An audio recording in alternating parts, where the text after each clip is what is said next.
lion's den. Our question tonight, was this excessive force or was brute force warranted because of this woman's behavior? Starting with Adam Thompson, criminal defense attorney out of Miami.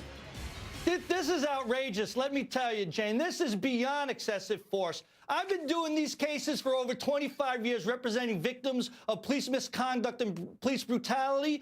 Regardless of what the suspect has done or what you're arresting them for, the police have to act in a proper and reasonable manner. You look at these two bulking police officers grab this little 5'6", 110-pound woman and just slam her against a car and to the ground, and you look at her face battered. It's disgusting. These people not only need to be on administrative leave, they need to be suspended, and a message has to be sent to the police department. What's really disgusting is if you look... Hold on a second. Okay, you've had your say. C.W. Jensen, you're a retired police captain. I'm sure you're a great lawyer. Maybe you should go on a ride-along sometime and see what the real world's like while you're asleep. This woman, and I encourage everyone not just to watch these clips, but watch this whole thing and listen to this obscene, drunken woman who poops her pants. No matter what. Who cares if she was drunk? Who cares? I have done the same thing. Hold on. Let him finish. Let him finish, because... No big deal. You see more on cops. Look, let's put this in context. No big deal. How in the world? That's disgusting. Hold on, 1 second. Okay, Kelly Sandin, what were you going to say? What I would like to say is that every time CW is on, I understand his allegiance is to police, but you know what? They make mistakes and they're wrong. Look at this. It's excessive. Don't say they used their best judgment. Don't say they were trained. They beat the hell out of a young woman who was drunk. She might not be behaving, but they're trained. Leave emotion out of it. They slammed her to the ground. They slammed her face against the car, and she was seriously injured. Use your judgment. Use your training. And you, CW, every time always want to say, oh, it wasn't excessive. Ride along when you're sleeping. Get out of the courtroom. Get in a fight. See what it is. No, be objective. Look at that. It's excessive. Make it. Wait a minute. Let me put it into context first. This didn't start out violent. In fact, officers were on the scene for nearly 40 minutes investigating the crash, conducting the sobriety test before using any force against the suspect. Let's look at this.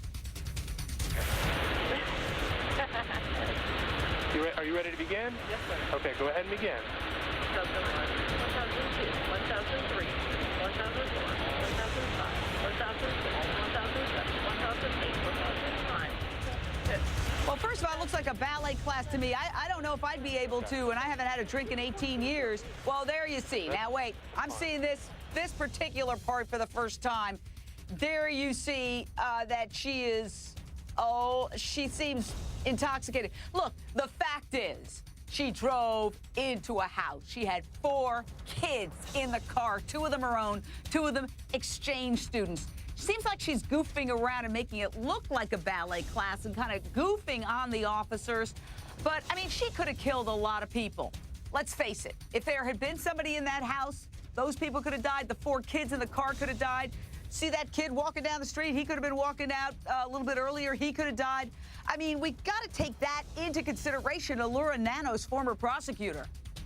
Yeah, Jane, I mean, I don't think the severity of what she did would justify police brutality here, but I don't see police brutality. I don't know if we're watching a different tape from each other or what, but what I see from the body language of those police officers is that they are trying to arrest somebody who keeps trying to slip out of their grasp. And you know what? When you do that and when you resist arrest and when you try to get away and you're drunk and you're on drugs and all of these things, it makes you act a little crazy. And sometimes unfortunate things happen, but I don't see here police pummeling this woman. I don't see them out to hurt her. I see them trying to do their job and hurt herself. You have the state attorney. Let's see. You have the state attorney. You have the state attorney saying that this was a very disturbing footage. You have the mayor of the city saying that this was very disturbing. I mean, you have all these commissioners coming out.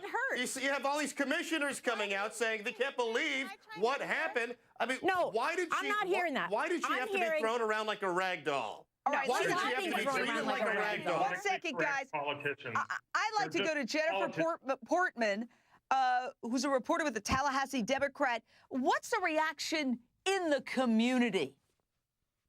Well, I think overall, Jane, that the community is really still reeling from what they've seen. Overall, what we've heard is a lot of dismay. A lot of people are more feeling that this was excessive, that they were shocked to see this.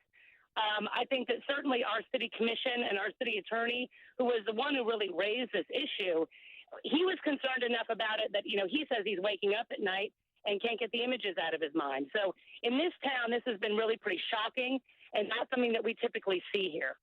Well, let's show the photo again, because I think the most shocking part of it is, yeah, you see the takedown, but, you know, you don't get the idea of the impact of the takedown till you see her face. Let's show her face one more time, because that, to me, we can tell by zooming in that she wasn't injured at the time that she was doing the field sobriety test, and look at her now. Wow. Okay. Well, we'll stay on top of this one, find out what happens. On the other side, cops say a